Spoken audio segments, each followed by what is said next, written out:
எதிர்பார்க்காத பல திருப்பங்கள்லாம் கொண்டு வரோம் அப்படின்னு சொல்லிட்டு சம்மந்தம் இல்லாத விஷயங்களாக மட்டும் தான் அந்த சீரியலில் நடந்துகிட்டு இருக்கு. ஏற்கனவே வந்து பார்த்தீங்க அப்படின்னா வந்து இப்போ இந்த பசுபதி தான் பிரச்சனைக்கெல்லாம் காரணம், அவர் தான் வெண்ணிலாவை தள்ளி விட்டார் அப்படின்னா, முன்னாள் காதலியை தள்ளி விட்டுருக்காரு, இவ்வளோ பெரிய பிரச்சனை ஆகிடுச்சுன்னா அவரை தேடுறதை விட்டுட்டு இப்போ திடீர்னு ஒரு ட்ராக்கை கொண்டு வந்து இந்த வாரத்துக்கு கொஞ்சம் ரொமான்ஸ் சீன் வைக்கணும், வைக்கலன்னா கோச்சிப்பாங்க ஃபேன்ஸ் எல்லாம், அதனால் அதை வச்சிடறோம் அப்படின்னு முடிவு பண்ணி இப்போ ஒரு விஷயத்தை பண்ணிகிட்டு இருக்காங்க. அதனால் இப்போ என்ன ஆகிடுச்சு, காவேரிக்கு அம்மா போட்டுருச்சு, அதனால் இவர் கூட இருந்து பார்த்துக்கிறாரு.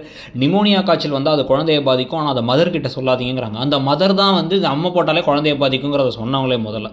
ஸோ இப்போ அதனால வந்து இப்போ இவர் கிளம்பி வீட்டுக்கு வந்து பக்கத்து வீட்டில் தான் இருக்காங்க, அப்படி கதவை திறந்தால் பார்க்கலாம், ஆனால் வந்து யாரும் பார்க்கலாம். இவரே வந்து வேப்பலை தோரணம் கட்டுறாராமா, காய்கறி நறுக்கி ஜூஸ் போட்டு தராராமா, என்னென்னவோ பண்ணிருக்காங்க. இப்போ என்ன பக்கத்து வீட்டிலேருந்து எல்லாத்தையும் துரத்தி விட போகிறாங்களா, என்ன கதைங்கிறதே நமக்கு ஒன்றும் புரியல. அதில் இந்த லாஜிக் இல்லாத கதைகளுக்கு இடையில் இப்போ வந்து பார்த்தீங்க அப்படின்னா குழந்தைக்கு எதுவும் ஆகாமல் இவர் எப்படி பார்த்துக்க போகிறாங்கிறதெல்லாம் முடிச்சதுக்கு பிறகு தான் பசுபதியை தேடி போவாங்க போல. அந்த விஷயத்தை அப்படியே பாஸ் பண்ணிட்டாங்க போல. பாஸ் பண்ணிட்டு இப்போ அடுத்த ட்ராக் வந்துட்டாங்க. அதை பற்றி நீங்கள் என்ன நினைக்கிறீங்க, அந்த கதை போகிற போக்கை பற்றி உங்களுடைய கருத்து என்னங்கிறத சொல்லிவிட்டு அப்படியே மறக்காமல் இடம் பொருள் சேனலை சப்ஸ்கிரைப் பண்ணிவிடுங்க. தேங்க்யூ.